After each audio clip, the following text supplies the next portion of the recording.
It is that time again. It's time for our twice yearly battering. Well, it felt quarterly, to be fair, last season because they knocked us out of two competitions. But it is time for Villa to play Crystal Palace at a time where Villa look like nothing's going right and Palace look like a team on the up despite the loss of one of their key men in Eze, who they've already gone out and replaced instantly, something that Villa can't do when we lose a player that we need. We can't replace them for some reason. FFP, PSR, SCR, I don't know what it is anymore.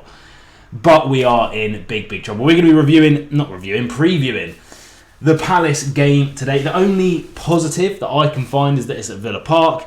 Even though the last time I was at Villa Park, I think, or maybe one of the last times I was at Villa Park was when Palace was beating us 2-1 in the Carabao Cup to knock us out of that competition last season. So the omens are all on our side. But if you're enjoying the content, leave a like, subscribe down below for more. We're going to be covering the entire Aston Villa season on the channel, and comment what your thoughts are on this Palace game. Do you think Villa are going to do it? We're going to be going through Palace's team, their form, the previous results, and how I think Villa should line up with a whole plethora of changes coming into the squad.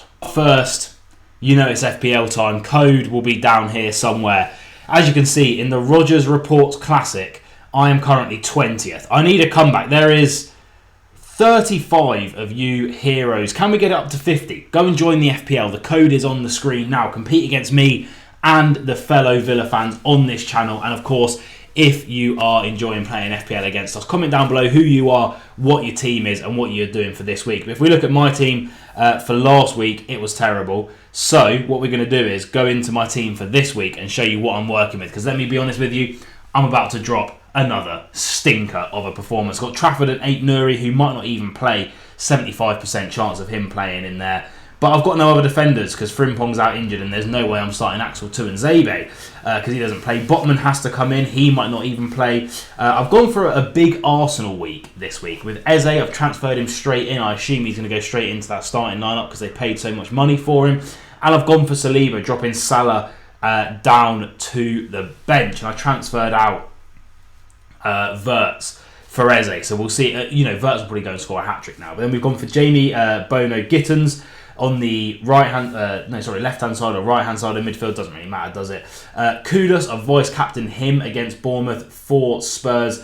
Eze, like I say, and I'm back. Well, I say I'm back in. I've got Marlon and Watkins in there purely because I need to transfer them out. I don't think Villa are doing anything against Palace, let's be fair here. Captain João Pedro again against Fulham. Could see him getting a couple of goals in that game. And then, again, out of necessity, I've had to keep Wilson, Isidore in there. I might transfer Isidore out for Salah. I'm not 100% sure, but as you can see, I'm about to drop another stinker. So if you want to see my rise to the bottom of the FPL, go ahead and join on the link. But let's talk about Villa versus Crystal Palace. Let's go. First of all, let's have a little refresh of the Premier League table after 2 game weeks. Arsenal, Tottenham and Liverpool, the only teams with a 100% record so far in the league. It looks like it's going to be another close league apart from the top sort of 3 or 4. Chelsea and Forest, the only other teams that are unbeaten. So only 5 unbeaten teams after 2 game weeks. It's going to be a good Premier League season. But Villa all the way down at the bottom with Manchester United, Brighton and Newcastle with 1 draw and 1 loss. But Newcastle can hold their heads up very, very high. I thought they played fantastically against Liverpool and were unlucky. Obviously, down to 10 men, they put in a great fight, lost it in the 96th minute. They played well against Villa as well and probably should have beaten us. Brighton, Villa, United are the teams down there at the moment. Obviously, you'd expect perhaps teams like Leeds and Burnley to be down there maybe in a little bit of time. Sunderland as well.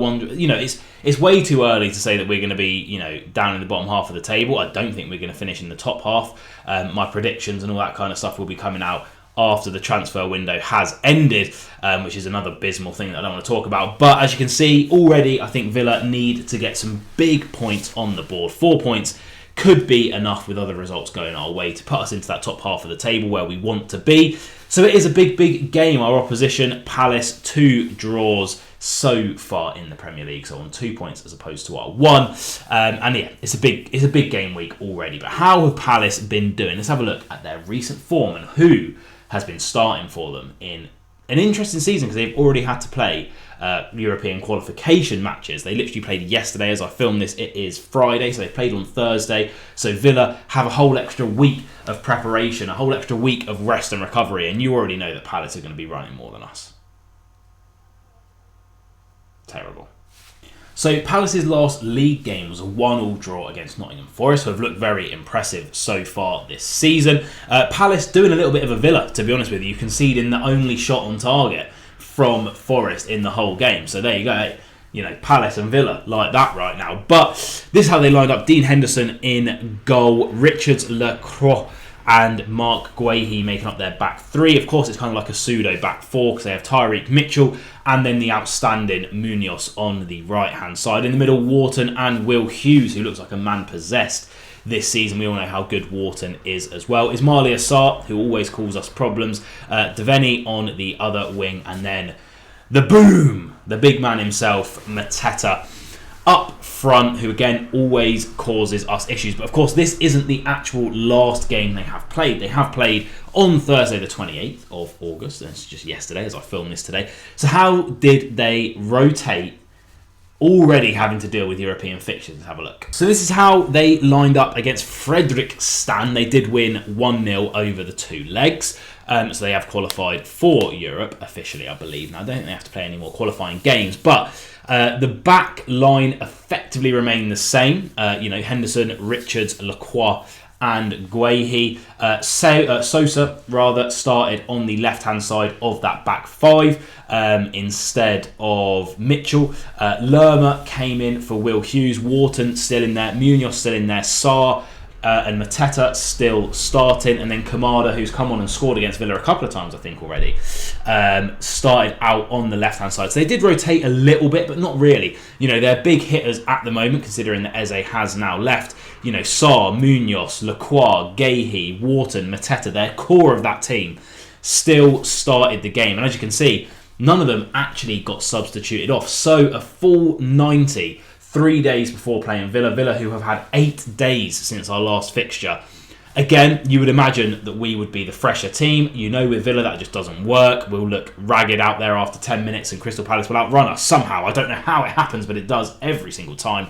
Alas, how have we fared against Crystal Palace over the past few weeks before we get into what I think their lineup will be and our lineup, which I have changed quite considerably? Let's have a look. It's not good viewing. You already know it isn't, though. As you can see, our last 5 meetings against Palace started off quite strong with 2 wins, but then Glasner has really worked his magic. Now, obviously, this is just league meetings. They did knock us out of both the Carabao Cup and FA Cup last season, so you can add in 2 more wins for Palace, which means that technically our last 5 fixtures against Crystal Palace go something like this. A 5-0 loss at Selhurst Park, a 2-2 draw, and a 4-1 loss as well. Add in the 2 cup fixtures, which I believe was 2-1 and 3-0, I think it was, in the end in the FA Cup. So, I mean, you know, 4 losses, 1 draw. Palace have scored, 5, 7, 11, 13, 16, 15, 16 goals, something like that, against us in the last 5 games, and we have managed 3 or 4. Really not good viewing, and it makes you think, what on earth's going to happen? Well, how would I line Villa up to try and counteract this Palace curse that we are currently suffering from? I'm adding some pace to the team. And this is what I'm going for, as you can see on the screen next to me, and there are some big changes to come. Now, the back line gets a little bit of an injection, a bit of a boost in EMERY Concert coming back into the team. I think Tyrone Mings, on the balance of everything, has been probably our best defender so far in the Premier League, which is saying something. Pau Torres just looked all out of sorts again in the game against Brentford, so Mings gets the nod for me. Obviously, Concert comes straight back in, gives us that right-footed centre-back option as well, because the 2 left-footers just didn't work at all. Matty Cash is the only right-back that we have that's fit at the club at the moment, so by proxy, he gets to start. Well done. And then I brought in Ian Matson. Nothing against Digne. Hasn't looked particularly great this season, and he's just very, very slow. And of course, we're having to deal with a certain Ismaila Sarr on the right-hand side of that Palace attack.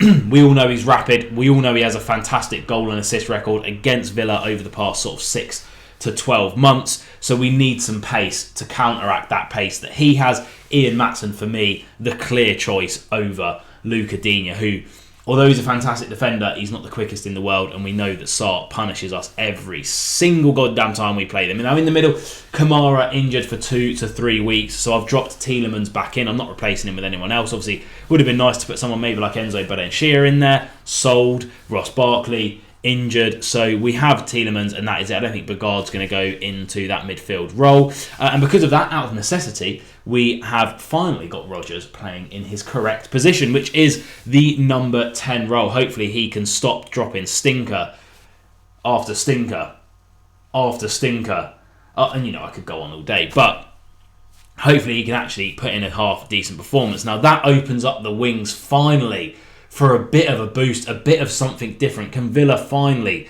actually have some decent wing play in the Premier League for once? Well, I think we can if we just throw Guasson in the deep end. It's at Villa Park. It's against Palace, a team that we are historically, well, not historically, but in recent history, terrible against. Guasson looked fantastic in his 16-minute cameo against Brentford. Let's just throw him in, because let me tell you for free, the wing play at the moment of John McGinn and Rodgers has been next to watching two players play in quicksand. It's terrible, it's slow, it's predictable. Let's get some unpredictability, some skill, some power and some pace on the wings. And talking of pace, Donyell Marlon has to come in and start this game. I'm going to quickly, after I've gone through my team, go for what the pessimist in me thinks that Unai Emery is going to do, and it's not very good. It's not good at all, but anyway, Ollie Watkins up front because we have no other strikers. So what do I think could actually happen is probably a little something like this. I wouldn't be surprised if he keeps Rodgers out on the right-hand side, chucks in maybe a Bogard and do something that we have seen before. We have seen it before. Do something like this. Oh, God, which Rodgers am I changing this one? I genuinely wouldn't be surprised if we saw something like that. Please, Emery, go with my lineup. I know you're the manager that's won, 4 Europa Leagues, and I'm just a geezer in his bedroom, but I think I've got this one right. And that brings us to the worst point of this video, when we are playing Crystal Palace, and the way that Villa have played, and just the negativity around the club at the moment, the negativity around the transfer market, how we're going to, fare in this Premier League season with such a small squad, the Asensio rumours, which, considering Tottenham are just about to spend 60 million on Xavi Simons, Palace have just bought that fantastic winger from La Liga after selling Eze. And we sell a homegrown talent in Jacob Ramsey, and we can't spend any of the money. We've been linked with Maximilian Bayer, but apparently we need to sell again before we can buy her. Hey, look at that, brilliant. That's the level we're at right now, guys. But anyway, Crystal Palace prediction. What do I think is going to happen? It's at Villa Park. We haven't lost at Villa Park for over a year now in competitive fixtures, which bears well for us. Villa Park, the 12th man, the whole enders in the sky, all that kind of stuff. I think we're going to lose. Genuinely, I find it really difficult to talk about Villa in a positive way on and off the field at the moment. How we're still paying for SCR, PSR after Emery's been and Monchi have been here for 3 years. How have they not sorted that out yet? The gamble that we took with these massive loans in January last season, is that what's pushed us over the edge? And now we're going to go and spend 15 million on Asensio when our team is just absolutely screaming out for a right-footed centre-back for backup for Concert, a right-back and a winger. Those are the positions we need. Chuck Rodgers in at the number 10. Even McGinn's all right at number 10, not out on the wing. And we're just going for a little Unai Emery and Monchi favourite. Do you know what I mean? The favouritism is crazy. I think we're going to lose. I think it's going to be 2-0 to Crystal Palace, because Villa have not looked like an attacking threat literally once in 180 minutes of Premier League football. I think we could go even longer without scoring at the moment if we play like we did. Palace always punish us. I'm going to have to go for Sarr and Mateta to get the goals, because they just always bang against us. And I just have I'll be watching the game. I'll do a review of the game as soon as it's done on Sunday. And I'll just get it out at like 10 PM for you, if you want. I'll literally just film it, edit it, and upload it straight away on Sunday night. I have no good positive feelings going into this game. Palace are fantastic. The job that Oliver Glasner's done there, I don't even think they're going to miss Eze because they've already replaced him. They've done fantastically. The way that they play, they're aggressive, they press, so everything that Villa aren't. And we can't deal with it. And that's shown over the recent results. It would be the most Villa thing in the world, though, to go and smash Palace like 5-0 now. And I hope they do. Hopefully I'm the jinx. But I mean, I think if I'm looking really deep down in my heart and my brain, I genuinely don't see a way that we beat Palace, and I genuinely think it's going to be a big struggle of a season. I think, well, I'm going to make a video about Asensio, but do you know what I mean? Up the Villa. I hope we win. I really do. And I'll be watching and I'll be cheering and I'll probably be crying, to be honest with you, because of the way that we play against Palace usually. But I just don't see us winning. Yeah.